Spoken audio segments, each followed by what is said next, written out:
Attention passengers, the fasten seatbelt sign is on. We are on our final descent into week one. Attention passengers, please put on your seatbelts. We are on the final descent into week one.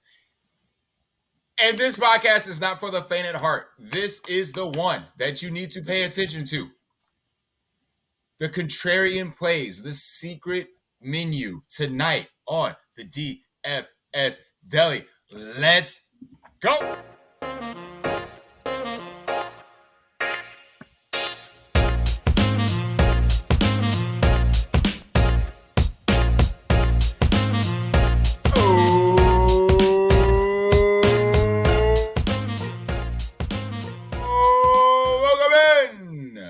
Sorry, it's a little abbreviated tonight. I attended Oktoberfest tonight, and I've had a couple sauces. To the DFS Deli, I am the proprietor of this delicatessen, Salih Shahid, and it is a cool, crisp Saturday night, what I consider Christmas Eve for the DFS season. We are several hours away from week one of the main slate of football. As you know, week one is already kicked off with a complete domination of the Buffalo Bills taking care of business against the defending Super Bowl champs, LA Rams. But we're not here to talk about that. We're here to talk about the contrarian plays, the low percentage plays to get you to the top of your tournaments this week. And I am joined tonight by my dedicated crew, Chill Man and Bakerlicious Taco. Happy Saturday, guys. Are we excited for week one, or are we excited for week one? Chill. How was volleyball today, man? Volleyball was exhausting, but a good time as usual. Played with some really cool people. Got knocked out in the semis, but that's how it goes. I mean, I'm man enough to admit it. If you want to hit me with that sad music for the Cam Akers take, thank you.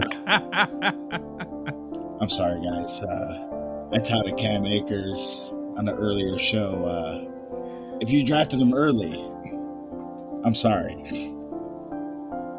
That was my fault, and that's on me. And we'll go on ahead and get him next season. Hey, listen, I'm not gonna run any victory laps right now. Okay, it is week one, but that backfield split was pretty ominous, is the word I would say. That the man didn't see the damn field. I mean, like at all. It was all Darrell Henderson Jr. And the last thing I'll say about it is when Sean McVay comes out and says that Cam Akers has to make the most of his carries, it's not a good sign. But again, this is the show. This is our low ohm, show where we give, the secret sauce, quote unquote, and we're getting ready to, do that thing, do that diving thing, dive on in. That's right, baby. Baker, welcome back. Happy to have you back. You ready for Saturday's show? You ready to get into this? Because this is your magnum opus. This is your favorite show. Because I know you like to talk about the core stuff, but getting low owned is like your bread and butter. I mean, it's not good bread and butter. These are Baker's chalk plays. Right. Yeah, bad plays are Baker's chalk plays, actually. So you're not wrong about that, Chill. How you feeling going into a Saturday night? I'm on the week two. What? Baker, I've briefly heard some of the plays that you're going to speak about tonight, and I think you should be on week two. You're not wrong about that. So I'm just going to get this out the way right now. So, we went out there, we tried our best, we played hard, but we just didn't execute the way we're supposed to, and we're on to week two. Is that going to be the post-game conference for Mike Tomlin tomorrow when he gets by the Bengals? It might be. I mean, Chill, you are the you know Mike Tomlin's speech better than anybody, so. Yeah, but I mean there are two, big Mitch Trubisky guys in here, so. And I'm not one of them. First of all, upset of the day, the Steelers are going to beat the Bengals. By hook or by crook, the Steelers are going to beat the Bengals tomorrow. I'll just put it out there. Hey, before we get started, you want a fun fact? Sure. With the Rams losing on Thursday, this is the first time in Sean McVay's head coaching career, that he's been under 500. Good. Hey, you want to know another fun fact? If you tell me Josh Allen's good at football, I'm going to slap you. I mean, that's not even fun anymore. It's a definitive fact. Like Josh Allen is great at football. I came on this podcast, this very podcast, and said that in your redraft leagues, you need a piece of the Buffalo Bills offense. I said the Buffalo Bills offense is going to be historic this year, and I'm not kidding. Despite 4 turnovers against the defending Super Bowl champions on the road, they still hung 30 plus. I mean, that game should have been over at the half. Oh, without question. They could have hung 50 on those boys. Absolutely. So, but again, that's neither here nor there. We're talking about main slate week 1 DFS. And what we do is we talk about low-owned plays that could create leverage against the field to get you to the top of your tournaments. We don't talk cash games here. Cash games are for pussies. Studer, sorry. You can play cash all you want. You want to know how to play cash? Take the highest owned guys, put them in a lineup, and hit submit. And just submit that a bunch of times. Cool. All right. Thank you for taking my TED Talk. Hey, but my cash game hit. Hey, but my cash game hit. I don't give a damn about your cash game. Talk to me when you do more than double up. That's what I'm talking about here at the DFS Deli, okay? So let's get into it, guys. Injury news and notes. Allen Lazard has not practiced all week. He is doubtful, trending out for tomorrow. So that opens up more confusion in the wide receiving core for the Green Bay Packers. So we got a lot of options, and all of Aaron's options are cheap. So Allen Lazard was the highest priced guy. He was supposed to be the main guy, the one of the guys he trusted coming out in this receiving core full of not inexperience, because Sammy Watkins been in the league for like ever, but we're talking about his 2 rookies, Romeo Doubs and Christian Watson. So that opens up more opportunities for those guys.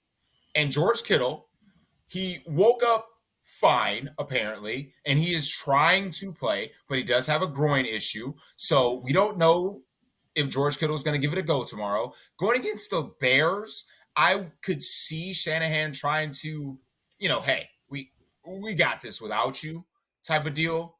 But George Kittle is a gamer, so I could see him trying to play, but he could be one of those situations to avoid where he's one of those, active, inactive, where he's active, but he's going to be chilling on the sideline for the majority of the time. So I wouldn't trust that situation when it comes to the tight ends in San Francisco. So if we do have a little bit of weather there, so I would be more, apt to go towards the running game when it comes to San Francisco if you were thinking about 49ers. But as we get to talk about here shortly, as we get into the quarterback position, is that not just Trey Lance, who was the ADP darling of our redraft leagues, him and the rest of the 49ers are going to be relatively low owned. So that could create some leverage. But we can jump into it here as we go along, as we start with the quarterback position. And Chill, I'll start with you. We know who the chalk is going to be, right? So we know that there's going to be some Jalen Hurts love. Naturally, Patrick Mahomes gets his love. Lamar, going against the lowly Jets, should get his love. But outside of that top-tier realm of players, as far as ownership, who do you think could come in lower owned and outscore these guys at the top? Where are you targeting at the QB position this week? I mean, again, if we're looking at some of these plays that might not be like super high owned in comparison, I mean, I think this Chargers team, I mean, their offense as a whole, I think is really going underlooked. I mean, I think Studer, I believe it was Studer mentioned it on the Wednesday show that Herbert recently has owned the Raiders. This offense is going to be very, very good in a high total game. So I do really like some Justin Herbert this week coming in on low ownership. You mentioned Trey Lance. I mean, me personally, I really do like the San Francisco offense as a whole. And then at this point, I mean, if you're really looking to get like really weird and really cheap, I believe Baker mentioned this man on the Wednesday show as well, but Marcus Mariota is coming in at nothing in a game that could be a little higher scoring, and they're going to be trailing, or what we think they're going to be trailing. So, and he does have a slight rushing upside as well. So, if Mariota could rush for a touchdown, it kind of pays off his value. In a large field tournament setting, I can get behind that, but Marcus Mariota scares me. But the good thing about Marcus Mariota is that we know where the ball is going. There is no second or third receiver on this team, okay?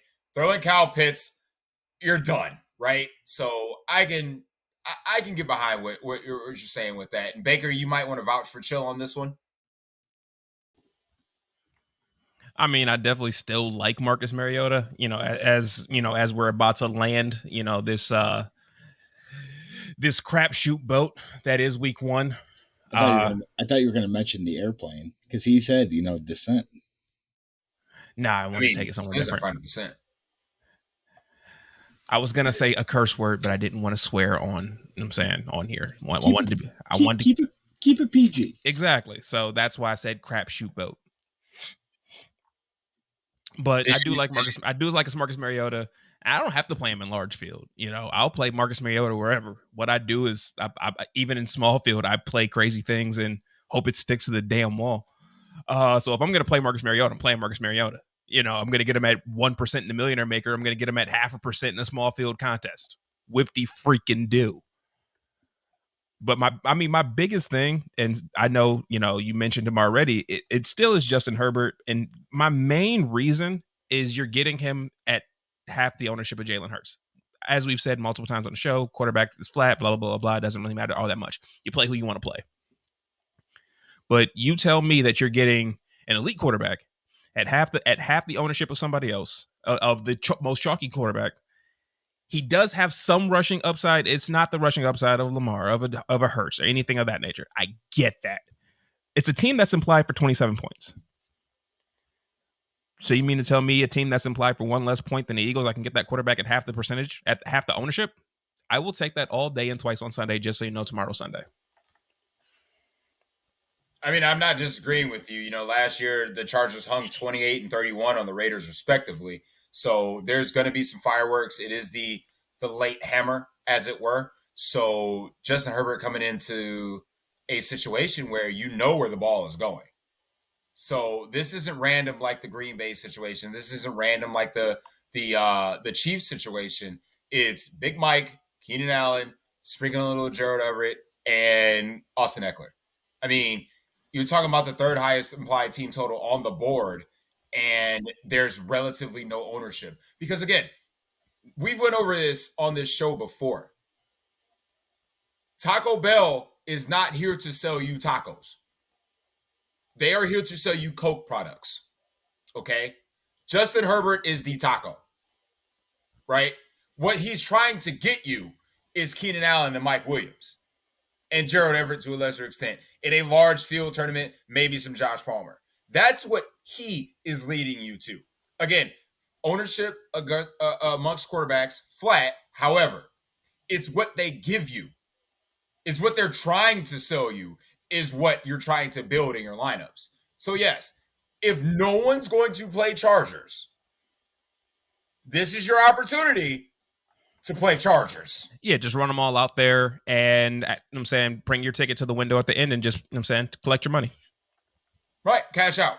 Cash out, absolutely. So I actually want to get you guys' opinion on my number one quarterback for tomorrow, and it's the bad man, Aaron Rodgers. Aaron Rodgers projects right now at sub 5%. Aaron Rodgers, who last time he played Minnesota, went for 350 and 4. The same Aaron Rodgers, I get, does not have Devontae Adams. I 100% understand that. But this Minnesota secondary can't cover anybody. Okay? If they were my blanket, they couldn't cover me when I went to sleep. All right?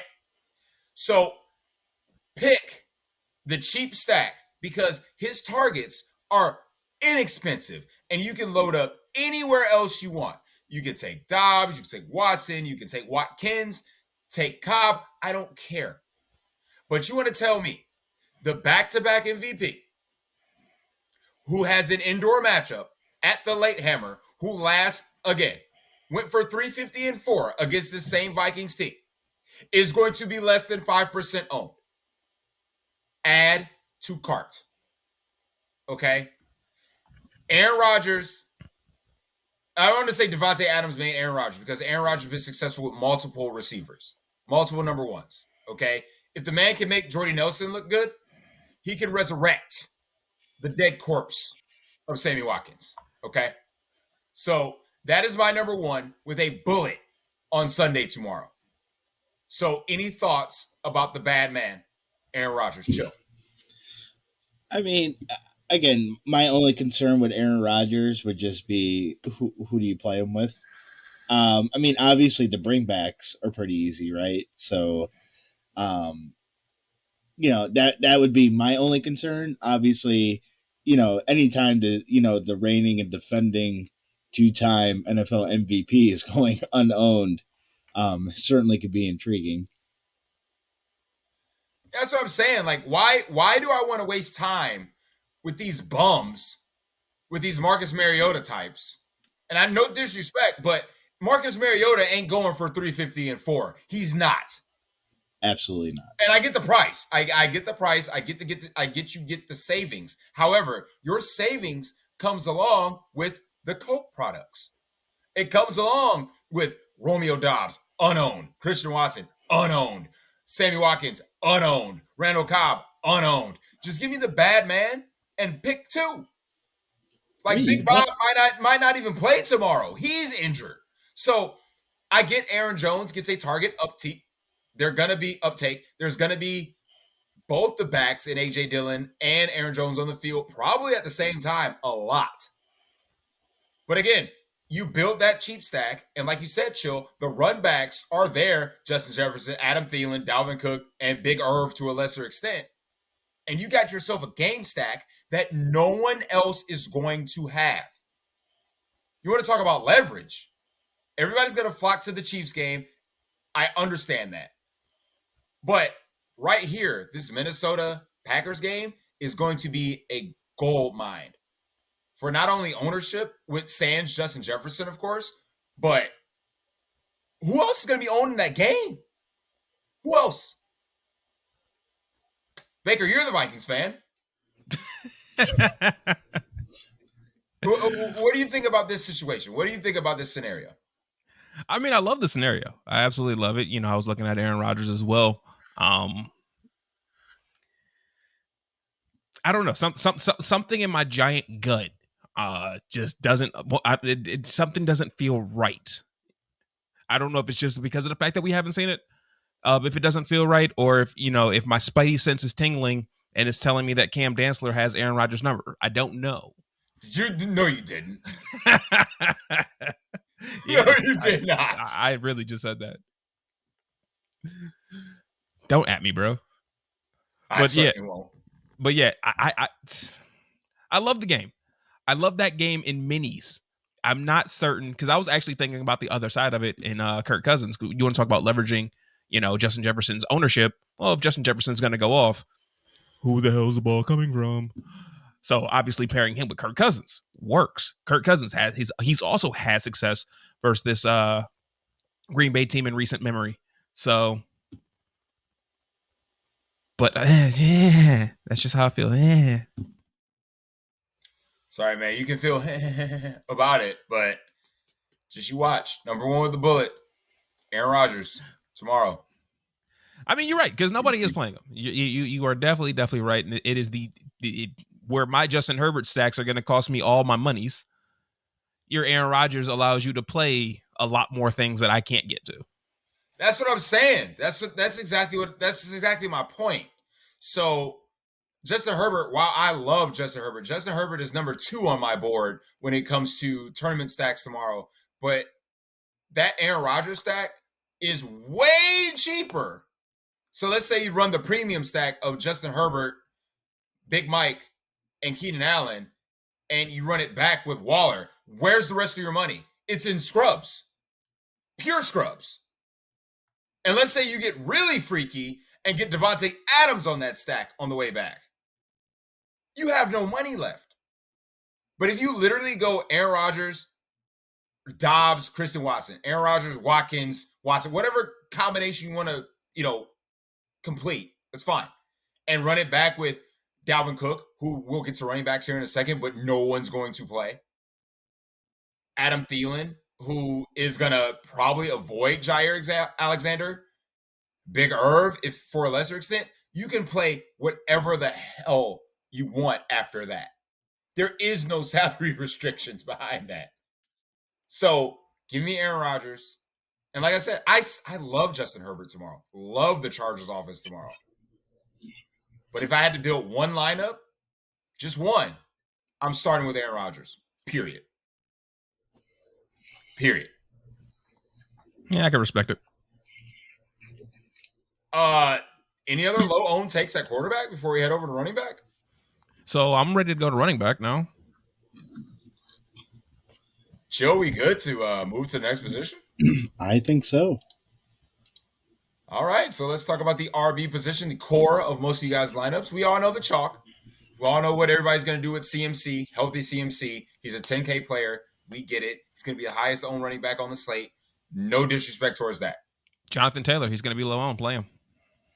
Okay. No. Okay. No. Okay. No. So JT, CMC, Joe Mixon, to a lesser extent, Aaron Jones, DeAndre Swift, Saquon Barkley because of the price point, and Antonio Gibson because he was actually the one that tried to rob his teammate. So now he has a clear path. Hashtag fake news. Yeah, it is fake news. Of course, he wasn't the one. Of course, I'm not that guy. But outside of those guys, if we go to the next tier of ownership, we don't even need to go to me because we already know if Big Dog, if my king is in the late hammer, we've seen this movie and we know the ending of it. Big Dog plays late, under-owned, play King Henry. I don't even need to talk about it.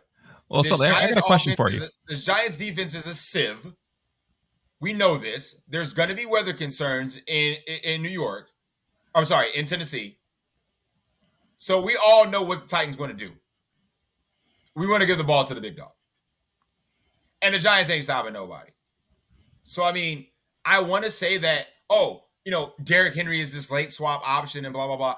Less than 5% of DFS players use late swap. So I don't want to hear this crap about everybody's going to go into Derrick Henry if their lineups bust early. No, they're not. Because outside of the people that listen to this podcast, as you should be late swapping. If you are not late swapping, you are not playing DFS correctly. Period. I don't care who you are. Unless you're Chili, who plays early only, then there is no such thing as late swap. But besides him, no one is late swapping. So if I get Derrick Henry on either site, less than 10%, playing at 4 o'clock against the Giants, please add to cart. There's not a number 1, 2, or 3 with a bullet. He is my list. So if you're not playing Derrick Henry and your lineups, or let's say you are a smart player and you're going to be able to late swap and you have a high priced person in your late window that you can get on to Derrick Henry, he makes for the premium late swaption. But this ownership is stupid. It's too low. And again, I'll go to Baker with this one as we get to talk about Chargers more. Why is no one playing Austin Eckler? I was about to ask the same thing. This is not a case of some bum running back coming in at less than 10% owned. Okay, this is Austin freaking Eckler against the Vegas Raiders, who have a worse run defense last year than the Giants do. So what are we doing? What are we doing here? Someone talk to me. I don't care who it is. Someone talk to me. Talk to him, Baker. Well, my first question for you, before I start talking to you, I'm going to talk to you. What are your percentages that you're looking at Derrick Henry and Austin Eckler? Because I think we very, very much so right now. I got my king at around 13%, and I got Austin Eckler at less than 10. And okay, this is Fanduel specifically. Okay, well, that explains a lot considering the fact that we play on different sites. And two, I could switch to DraftKings real quick. On mine, I have Austin Eckler. So this will be FanDuel. I could go DraftKings too. FanDuel. Austin Eckler is at basically 11%. I'll round down, and then King Henry is basically at 13%. It's high 12%, but. All right, your FanDuel numbers look like my DraftKings numbers, which is kind of scary. And then this has King Henry at 11% on DraftKings and Eckler at 12%. I asked the question because of this. Is 10% Derrick Henry or 13 or 12 or 11 or whatever the hell percentage in that range you want to give it? It's too low. It's too low, but is it at the same point where it's just you have to smack it's a guarantee, just play Derrick Henry? You know what I'm saying? Swap to Derrick Henry, whatever. I mean, this show. If you're listening to this show, you know how much a certain two people in this show love Derrick Henry. Yes, sir. I mean, and trust me, I was ridiculed by certain people off air because I wasn't on the rankings episode, unfortunately. But my number one running back going into the season was Derrick Henry. So trust me, I get it. I finally learned the error of my ways when it comes to this Derrick Henry stuff. But I'm just not certain. Though I love the play, I'm not certain if it's just if his ownership is that low to the point where it's just smash it in. If you can, he's definitely a great play. Don't get it twisted. But I don't know. Like I said, I don't know if his ownership is that low to the point where I'm like, yeah, I just have to just put this in for that reason. Well, I'll just say this: on at least on DraftKings, I'm just gonna put in Austin Eckler for the $400 discount.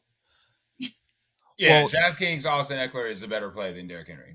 Yeah, Well, I pose this to you. On DraftKings, right now, I'm looking at Alvin Kamara at half the ownership of Derrick Henry.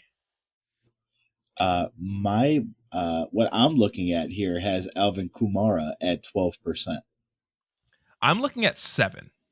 I have him at 8. So again, it's still going to be a low owned play, and let's not pretend that he's not going against the freaking Falcons. I mean, like Alvin Kamara should smash in this particular spot, and no one is going to play him. And Kamara smash. And and it's crazy for me to be looking at the fact at as Studer said on Wednesday, Michael Thomas, who he believes doesn't even want to play football, garnishing more ownership than Alvin Kamara right now. So, if there's one superstar, one stud that is standing out to me, it has to be Alvin Kamara. That's especially on a site like DraftKings. I understand Derrick Henry, he doesn't need to catch the ball to be effective. Cool, fine. But Alvin Kamara offers me an out that Derrick Henry does not. And as you know, I love my out, Sully. Yeah. No, I respect that. I can't disagree with you on that one. Alvin Kamara was up there. If Alvin Kamara had a 4 p.m. start next to his name, I'd lock him in. By the way,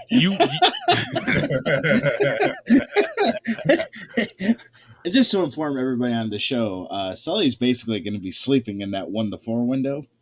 Without question. There's going to be 1 to 2 players and their defenses that are playing at 1 o'clock. By the way, I don't care. You name my number one swap player.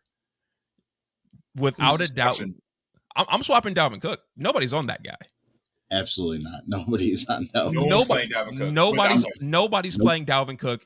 I don't care if every freaking fantasy guru talked him up to the heavens. Nobody's still clicking Dalvin Cook's name. He is my number one swap player with a bullet. But that's the thing, man. Like, people, I hope that the people that put us in your pocket, download us, listen to us while you're sipping your Sunday morning coffee, getting ready for football. Or your Sunday morning mimosa. You could be an alcoholic like Baker. Mimosa, your bagel, whatever the case may be, is that this is the pure definition of leverage. If Justin Jefferson is going to be one of the highest owned receivers, look on his team to find the leverage spot. If Justin Jefferson goes 6 for 75, no touchdowns, and Dalvin Cook goes for 101, you've gained leverage on 20+% of the field that played Jefferson, whereas you played Dalvin Cook. And couple that with my rant about Aaron Rodgers, he makes for a premium run back. This is how you win tournaments. It's uncomfortable. I get it. But winning tournaments is hard. And you have to be uncomfortable with doing things like this. Okay? Again, when I go over my game theories and I build lineups and I talk to myself about like what I did in the past to win tournaments, finish top 10, top 15, top 50, whatever the case may be, I look at my lineup and go, man, that lineup would really suck on a normal day. However, I leverage plays smart to the point where if this chalky player does not hit and this other player hits, you gain leverage on the field and can pass the field. My prime example, not prime, but my example from last year was when I think it was what week did I win the 7,500? Chill, week 17 or 16? That day too. I think it was 17. It was like one of the last weeks of the season. I'm pretty sure it was 17. I think it was 17 too. I think it was 17. So week 17, DJ Moore was the chalk at wide receiver. DJ Moore was the play, right? So everybody is owning DJ Moore. Everybody owns DJ Moore. I looked on the same team and said, what if Robbie Anderson at a lower price outscores DJ Moore? Not the lower price, the lower ownership as well. I played Robbie Anderson. Did I feel comfortable about it? Hell no. I was freaking scared out of my wit. Robbie Anderson at 0.2% owned outscored DJ Moore that day. And I got all the way to the top of my tournament. This is what you have to do. These are the sacrifices you have to make in order to go into a tournament and win, period. I understand how comfortable it is playing Justin Jefferson. But if you want to play someone else at a significantly lower ownership that has the same, if not higher ceiling, play you some Dalvin Cook tomorrow. And don't feel comfortable about it. Or play Justin Jefferson in your flex. Your lineup, you feel comfortable with it at 4, let it ride. You do, like your lineup's not doing it, you got to switch that shit. That's probably a good call, truthfully. Because, I mean, Jefferson's going to be up there for ownership, right? Oh, yeah. He's a big boy. He's a big boy. People finally got hipped after last year where Justin Jefferson, nobody played him. I never understood that. Never. I mean, truthfully, that's a great call on Baker's part. So, truthfully, if you're going to play Jefferson, put him in at the flex. Yeah, if you're losing, then you become the biggest Dalvin Cook fan. I mean, your highest price guy always goes in the flex. I mean, that is the strat for me tomorrow. There's going to be a bunch of Justin Jefferson in that flex. And the second those lineups at 1 o'clock fail, case in point, if an Alvin Kamara team fails, hey, Dalvin, let's cook with you. Oh, you're going to have lineups at 1 o'clock? That's hilarious. I'm playing Alvin Kamara, for fuck's sake. I mean, that's fair. I love me some Alvin Kamara. I don't have room for him because I'm playing so much Austin Eckler and Derrick Henry. But like, if there is a 4 o'clock tab next to Alvin Kamara, you best believe he would be number one with a bullet. Let's talk about a couple low price guys before we head over to wide receiver. So low price, low owned. Is anyone playing Clyde Edwards-Helaire? No. To get a piece of this Kansas City offense? Though I love CEH for the year. No. He hurt my feelings a lot last year, so no. Trust and believe me. I'm gonna let my feelings get in the way on this one. As we talked about off air, Elijah Mitchell. Yes. I'm gonna end up playing him. I feel like I'm going to end up. I don't want to. I wasn't going to click it, but now I'm going to click it. Honestly, on either website, I feel like he's really cheap and low owned on both websites.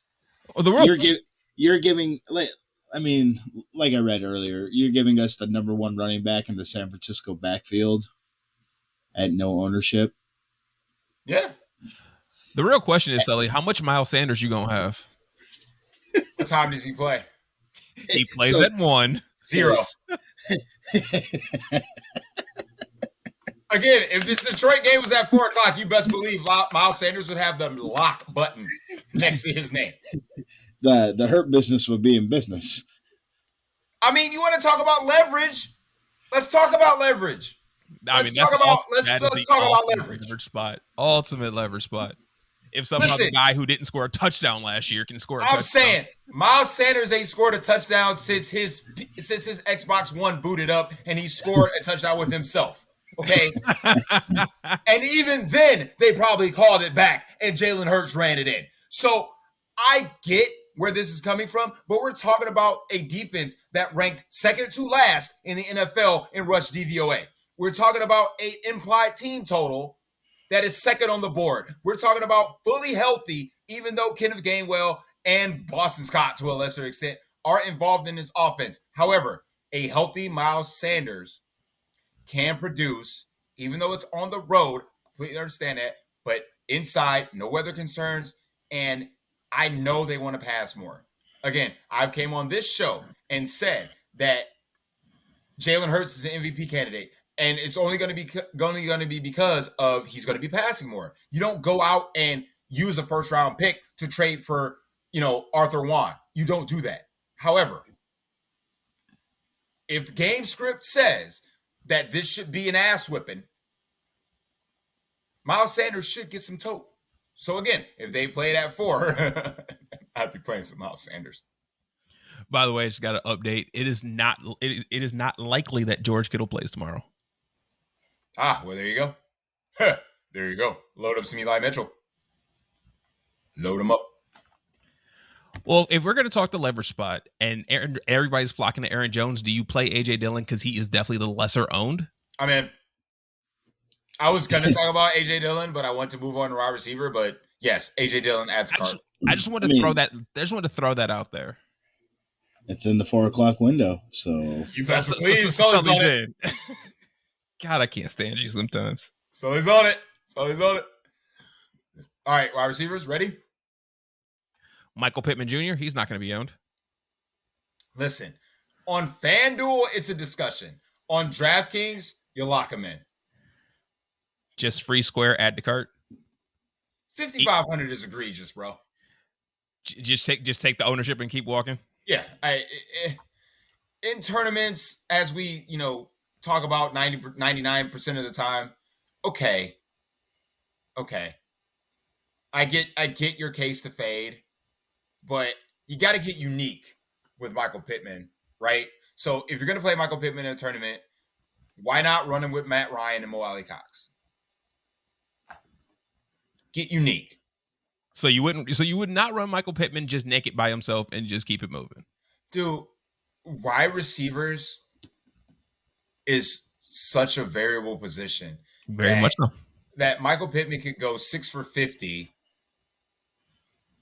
get you 11 points, and be 40% owned, 30% owned. That's not good enough. Now, if he goes nuclear and gets a $120 and 2, you're screwed. Yeah, you can't catch up from that. Absolutely. But that also takes away from, if he John- goes nuclear, the guys that own Jonathan Taylor. So, I mean, it's a catch-22 in this situation. So, if I'm playing on DraftKings and I'm in a large field tournament, you know my philosophy, I'm fading it. Small field, I would just lock it in. FanDuel is the discussion. And why is it a discussion over on FanDuel? Hit me with why it's a discussion. Even Because though I'm not going to be playing. Because on FanDuel, On FanDuel.com, he's $7,200. Oh, significantly more. Yes, which puts him in a tier, $600 more than Mike Williams, $300 more than Marquise Brown, $600 more than Brandon Cooks. He is more expensive than AJ Brown. He's more expensive than T. Higgins. He's $200 less than Keenan Allen. I mean, like, those are the guys he's around. So on FanDuel, it's a discussion. .com. It's a discussion. On DraftKings, he's around scrubs. So That's not true. Okay, rattle off some people in the same tier I just rattled off around Michael Pittman. In terms of salary? Yeah, salary, yeah. I have to actually open the DraftKings. Come on, man. Why are you disrespecting Bob Trees? He's got concentrated target share. Yeah. I mean, to be fair, it's going to him and Austin Hooper. I mean, truthfully, on DraftKings, if you're gonna dodge Michael Pittman Jr., it's just play Adam Thielen. But that's the thing, though. That's the thing. He's not a swaption, though. He's just a price pivot at that point because Michael Pittman plays in the early window, whereas Adam Thielen plays in the late window. So it's going to be tough to do that. I mean, you can play DeAndre Hopkins. He's in a late window. Stop it. He's in a drive-through window right about now. So again, the discussion is whether it's a fade or feast on Michael Pittman. DraftKings, large field, fade, small field. Yeah, just eat it. Just eat it. I will just say, in terms of like for Michael Pittman Jr., if you were just saying like you're gonna like fade him completely, right? At least the options that are around him aren't horrible on DraftKings, right? Like I think a lot of people. I mean, I if you're gonna fade Jefferson for Thielen, I mean, I could get behind it. I could get the reasoning behind it. We know how I feel about the San Francisco offense, especially if Kittle's out. Brandon Ayuk ain't gonna be owned. No. Facts. And that offense is very concentrated on where the ball goes. I mean, when he's throwing it to two people. It's gonna be Brandon Ayuk. It's gonna be Deebo Samuel. So I don't hate it. I don't hate those. If you're a weather person, I don't know if you're gonna play Christian Kirk if you're into that, but I don't hate Kirk either. So yeah, in terms of at least for week one, there are some options you can at least talk about it, chill. Let's talk about it. So Deebo Samuel and your 49ers offense is going to be unowned. We're talking about a guy that literally we look at and go, he can't do it again, right? He can't do it again, right? And then he keeps doing it. We did the same exact thing with Tyreek Hill, and he just keeps freaking doing it. So, Deebo. We had this segment last year. This might be the prettiest fat girl. It's late at night. The lights are kind of dim. The dancing's done. You ain't going home alone. You're going home with Deebo. Hey, Deebo Samuel kind of sexy, though. That sounded all sorts of wrong for people who watch Friday. That sounds all kind of wrong in so many different ways. Yo, it sounds kind of hot to me. I'm not going to lie. I mean, Deebo Samuel is this week's fat chick at the bar because he's coming in at less than 5% ownership. The only thing that turns me off from Deebo is that 1 p.m. start. But no, like I mentioned, this is a very concentrated offense. Deebo gives you rushing upside. This is a man that we did disrespect in terms of if we were those ADP bros, where this dude was getting drafted at in, yearly fantasy football.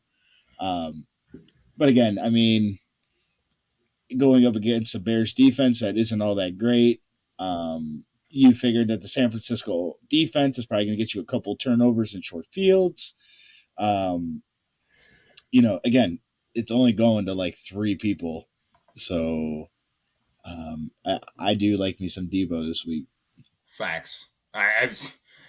If it was for that 1 p.m. thing, like I said, I'd probably be locking in Debo. There's no doubt about that. I'm going to mention one gross name if he does play, uh, Drake London. Yep, still questionable at this point, but it looks like he's going to give it a go. Yeah, I like Drake London as well in this spot. If you're getting a number 1 wide receiver, that's going to be, if we do think this game gets out of hand really quick, he's a number 1 wide receiver that is going to get just a bunch of garbage time. And it makes and it can make you weird if you do decide to play Mariota. I'm with it. You don't need anything else weird if you decide to play Marcus Mariota. Let's be real. You're not wrong. You could play the rest of the chalk and be with Marcus Mariota and be perfectly fine if the chalk hits. You just want to see it in the bottom window. Marcus Mariota, 1-yard touchdown run. Let's go. No, I want to see in the bottom Marcus Mariota 80-yard touchdown run. Who's he outrunning? He still got some wheels, I think. Baker, I think you could catch him. Whoa there. I am far too fat for that. All right, what's the money line on Marcus Mariota throwing a touchdown to himself tomorrow? Bruh. This ain't the playoff game. Exactly. Come on, man. Give them double points. Dude, I still remember that day at Neo. I think Tennessee was trailing. I said they're going to come back and win this game and beat the Chiefs, and they did. I remember playing Marcus Mariota in Daily, and I'm like, did that really count as it really did? Oh my god! And it did. It certainly did. Passing and receiving touchdown, Marcus Mariota. Oh, that was fantastic. It was lit. It was definitely lit. Baker, who else on the lower end of ownership are you targeting tomorrow at the wide receiver position? I mean, we talk about the Chargers. I'm still going to talk about the Chargers. If you can't see where my day is going tomorrow, if you're watching and you see the Chargers score 3 points, no, Baker made no money, period. Neither did Sully, with the exception if the Packers game goes off, because guess what? Aaron Rodgers, bro. Let's just put it to you guys like this. If the 4 p.m. window doesn't shoot out, it's not going to look good for Sully. Oh, no. Bingo. Oh, no, it will not. But with Big Mike and Keenan Allen, like both of these guys should be over 10%, closer in that 10 to 15% range easily. And they're both sitting under 10%. Mike Williams is kind of underpriced, in my opinion. We saw his usage last year kind of begin to take over that number 1 role, where Keenan Allen still got a bunch of volume, but he doesn't get those high volume targets that everybody likes to, roster bait over. So since Mike Williams does get all of those high volume targets, the down the field, the end zone targets, all that fun stuff, Mike Williams he should be closer to he should be 7,000 or higher. So since I do believe he's 6'8", I think he's a little bit underpriced. So like he's just all the Mike Williams all the days. What do you guys' take on the Chiefs guys? So a lot of steam came in on Juju, but like the rest of these guys are going to be unowned. I mean, they put me to bed, so be it. It's kind of just a dart throw at that point, right? Like, I mean, you mentioned Mecole Hardman, I believe on Wednesday. Yep, sure did. On Wednesday. Mm-hmm. I mean, at that point, you could really just play MVS and pray for a bomb, right? At that point, if you're going to play Patrick Mahomes, I mean, if Juju's going to be the guy, obviously alongside Kelsey, why not pivot to MVS or an unproven Sky Moore? Juju scares the shit out of me. Like I just can't get behind him. I mean, his ownership's a little high. Oh yeah, a little maybe, high. I mean, maybe for good reason, but right. But again, you want to talk about cheap stacks. Like, what if you avoided Kelsey and Juju, period, and you wanted to play Pat Mahomes, and you just go with MVS and Sky Moore, or Well, MVS and McCole Hardman. Nobody's playing Sky Moore. You ain't wrong about that. Yeah, the Nope. Sky Moore is a wait and see. I And mean, I know everybody wants to wait and see, but by the time you wait and see, and the opportunity is already gone. So, and I don't need to. Well, you already know my low ownership receivers. I don't need to talk about them no more. The Green Bay guys. Again, I don't care if this burns me. I'd rather take the risk and try and go for the win than sit on the sideline and be like, damn, I should have played blah, blah, blah. Like, if Sammy Watkins is going to be the number one for Aaron Rodgers at less than 1% owned, excuse me, add to cart. He's going to throw to guys that he trusts. He already bashed his wide receivers in training camp, the rookie ones. We've seen this movie from Randall Cobb before. He shows up once or twice a year, scores 2 touchdowns in a game, and we're like, man, motherfucking Randall Cobb keeps doing it every time. So again, if you want to run a double that costs you no money at no ownership at this point, Randall Cobb, Sammy Watkins. Again, Sammy Watkins only scores Draftkings points and Fanduel points week 1. So I'd also like to point out that the Vegas Charger game also has the highest projected pace.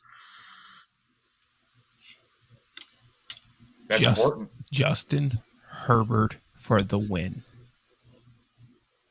I mean, even a guy in that game, Hunter Renfrow. No one's going to play Hunter Renfrow. I was actually just looking at Hunter Renfro's own. Nobody is playing that, man. And But you should. I mean, nobody's playing Hunter Renfrow. I would feel so disgusting clicking that. Not going to lie. That's the point. Is it bad that I think Devontae Adams' ownership is too low? Because J.C. Jackson is out, right? J.C. Jackson is out. Everybody seems to believe that Derek Carr isn't going to be able to get this dude the ball, and I like Derek Carr. So I like it. I mean, he's the most disrespected man in the NFL. So I actually think Devontae Adams' ownership is too low. That's just my opinion, though. I get it. 100% get it. You ready to flip the tight end? Yes, sure. Sir. All right, listen. If you're not playing Mark Andrews, Travis Kelce, Kyle Pitts, or if he plays Zach Ertz, you're playing contrarian. I got Kyle Pitts at 7% on DraftKings. I got 13 over here on FD. I got Zach Ertz at 4% right now. I got Zach Ertz. His health. I got Zach Ertz at low ownership on both as well. Because Zach Ertz as well was going to say, like, I understand his health is a concern, and that might be all the more reason if it says active. Hit. Kyle Pitts on FanDuel, especially since it's a 4 o'clock, is at 10%. Or no, I lied, 12%. Yeah, and I would like to take back everything I said about Darren Waller, because apparently he got paid. So his injury concerns are gone. He got the bag. He got the biggie bag. Is he going to be a run back, Baker, in these Charger stats? I have not figured out who the hell I want to play from Vegas yet. Okay, I would think he'd be a premium run back. But again, if you want a low on running back, we already mentioned Hunter Renfrow in the last segment. So if you want to might get disgusting and play Josh Jacobs. You should just play Gerald Everett, right, in your Charger stacks. I mean, I'm 100% on board. He does play in the 4 o'clock window. With Gerald Everett or Josh Jacobs? Gerald Everett. I'm not playing in Josh Jacobs. My only concern with Jacobs is I just don't know how McDaniels is going to use running backs. And I agree. And because this is a contract. I'm a believer in contract years, and I believe this is one for Jacobs, right? Because they're not re-signing him. No, they declined. They declined his 5th-year option. So, he has something to play for. So I'm a believer in that. You can take it for what it's worth. It just scared the hell out of me that he played in the Hall of Fame game. Oh, whoa. Amir Abdullah. Well, who's a rookie? Is that Zamir White? Yeah.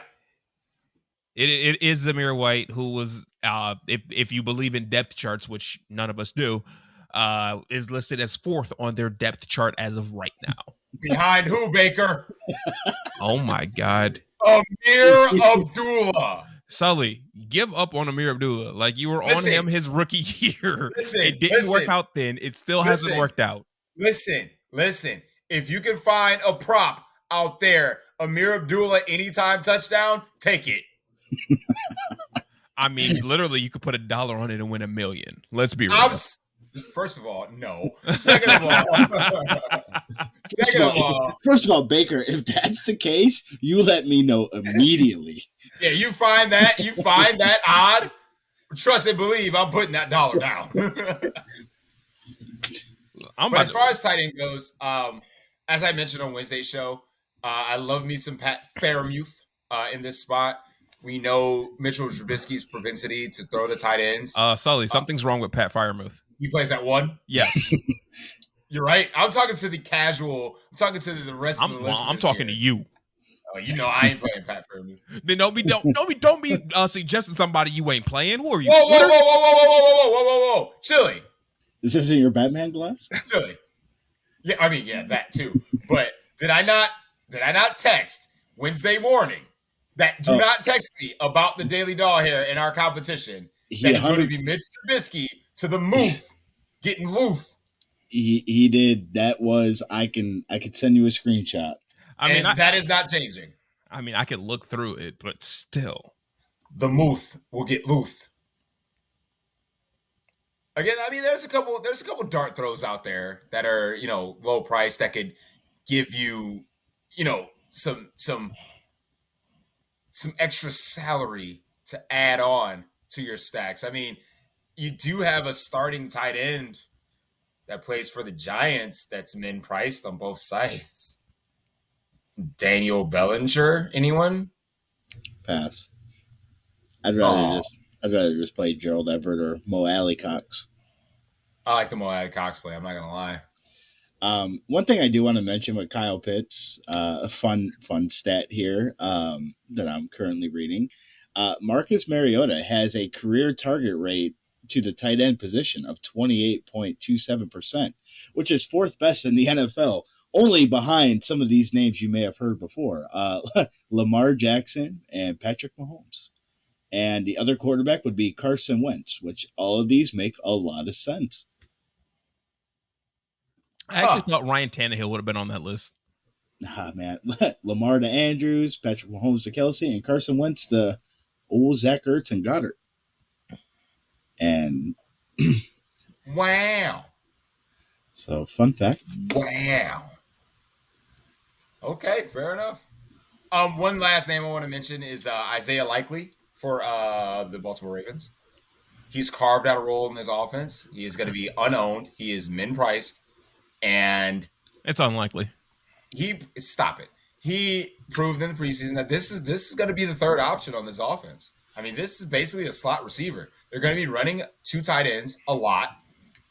Their coach came out and said that, and Isaiah Likely has carved out a role in this offense early. So again, if you want to get on a guy that at this price point is going to be, this could be a Gronk, Aaron Hernandez type of tight end split moving forward, because they have no receivers to trust. And again, it's a pivot situation too. So if everybody's going to be owning Rashard Bateman for some strange reason, why not just pay him in price for Isaiah Likely and see what happens?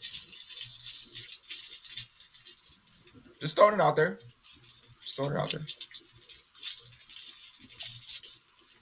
I don't think you guys like that. You didn't like Isaiah Likely, did you? No, it's unlikely. I mean, listen, I've finished second in the GPP with my tight end getting 0, which was the Adam Trotman week. So I'm not against it. Fair. Any other names I missed before we finish up with stupid ass defense? All right, I'll just throw out a name. You can just give it a thumbs up or a thumbs down. Boots on the ground, David Njoku. What time does he play? All right, we're moving on to defense. Oh, I assume your defenses will be in the 1 o'clock window. This should be a big talking point for you. First of all, I don't like talking about defenses. Okay. Second of all, listen, I'm not playing the Commanders defense. You can just stop that right now. Okay. You want the pivot? You want the pivot? Play the Jaguars defense.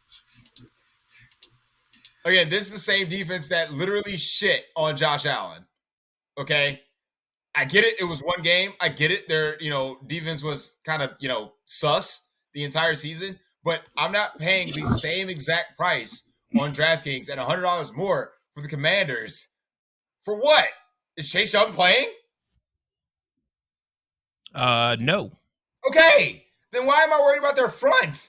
Like, I'm not playing a chalk defense. Like, no. So play anybody else you want. Just don't play the Commanders. Please. That's all I ask. If you can afford it, go up to the Ravens. If you can afford it, go up to the Ravens. The Jets are down another offensive lineman, minus Becton, who is hurt now. They got another offensive lineman hurt. And they got their backup quarterback in. Hello? Although, my only issue with that one is Joe Flacco usually does not turn over the ball.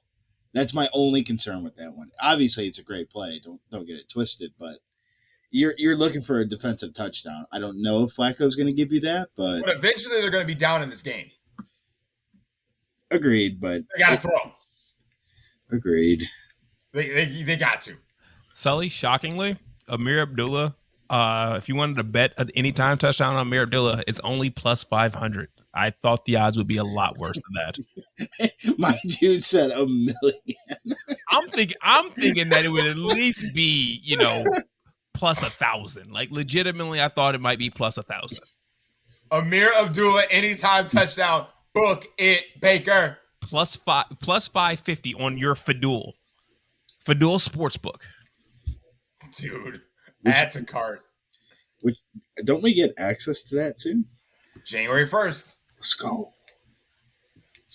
So that's my take on defenses. Any take on defenses? Low owned is basically anything but the Commanders, right?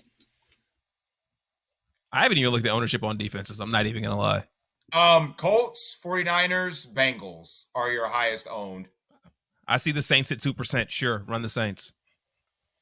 Are the Dolphins playing the Patriots at home? Yes. I just play the Dolphins. Homer pick. Homer pick. You're not wrong. If you really wanted to get weird at defense, you could, if you want to get contrarian, you could just play the Titans defense with King Henry. You want to go against the field completely? Play the Lions defense against the Hurt Business. Now that sounds disgusting. Honestly, hey, the Lions projected ownership is coming in higher than the 49ers. Yeah, because the Lions are the second cheapest defense. You're not wrong. Just saying. Just onslaught the 49ers if you take anything away from the show. Niners and Chargers. 4 o'clock. If you took away anything, Niners, Chargers, do that. Just do that. Do the things with those people. Just please do the things with those people. Do we got to talk about boots on the ground? Nobody's playing the Browns defense against the paid actor. The paid actor is going to win, okay, tomorrow. I don't care. I don't care. Listen, Baker, he can win, but he'll still throw the Browns at least 2 to 3 interceptions worth of balls. And a few sacks. You best believe Myles Garrett is getting in that ass. Now, chill. Were you saying Baker as in me or Baker as in the quarterback? Well, one of you guys, his first name is actually Baker. So I was talking about the guy with the first name. Wow. He's not wrong. He's not wrong. I was going by Baker before Baker was born, so you shut your damn mouth. Do we know that? You got proof of that? I got proof. I got tape. You got proof? Check tape. Do you know that? Do you know when his mom just was like, man, I'm going to name my firstborn Baker? Check tape, chill. Check tape. All right, guys, let's wrap the show up with your slate breaker. your slate breaker of Sunday, the guy you need to have in your lineup, low ownership. This is who easy. is breaking the slate tomorrow? Baker. Who breaks the slate week 1? What Charger Baker? Oh, yeah, the Chargers. Well, one is Justin Herbert, and it's Justin Herbert to Mike Williams, with all 4 of Justin Herbert's touchdowns going to Mike Williams. Okay, damn. Okay, so Mike Williams breaks the slate. Got it. Chill. Who breaks the slate tomorrow? Well, it's getting light. It's getting very dark here, in the Deli. It's officially Sunday, technically. It is. The dance floor is technically cleared out. It's time to go to the strip club. Let's go to strip club. I'm not going home alone. So Debo's gonna break the slate. Woohoo! At the 1 o'clock window. Oh, you're wrong. Well, no, I definitely respect the Debo play. I mean, if Debo's name said 4 p.m. next to him, you best believe I would agree with you 100%. Guys, I don't care what you have to say or how much you disagree. I could go with King Henry. I could say that. But I said that on Wednesday's show because I said that Austin Eckler and King Henry will score 30-plus DraftKings points. You need one of them or both of them to win. However, if I'm going to say one person is going to breaky the slate and be unowned, Sammy Watkins. Oh, God. Goes for over 130-3 tomorrow. 3. So my Sammy Watkins and Mike Williams teams are about to go dummy between the two of us. I will make sure they're in the same damn lineup. You best believe. I'm throwing in one team at least that has Debo Samuel. That will be my only 1 o'clock player. King Henry, Sammy Watkins, and Mike Williams. I can pick Justin Herbert or Aaron Rodgers on that one. I don't care. It doesn't even matter. It really don't. It really don't. So, well, guys, before we get out of here, don't forget to like, subscribe, download us, put us in your pocket, enjoy us on your Sunday cruise as we land into week 1. Best of luck to all of you in your contest. And I apologize for being ahead of you in said contest.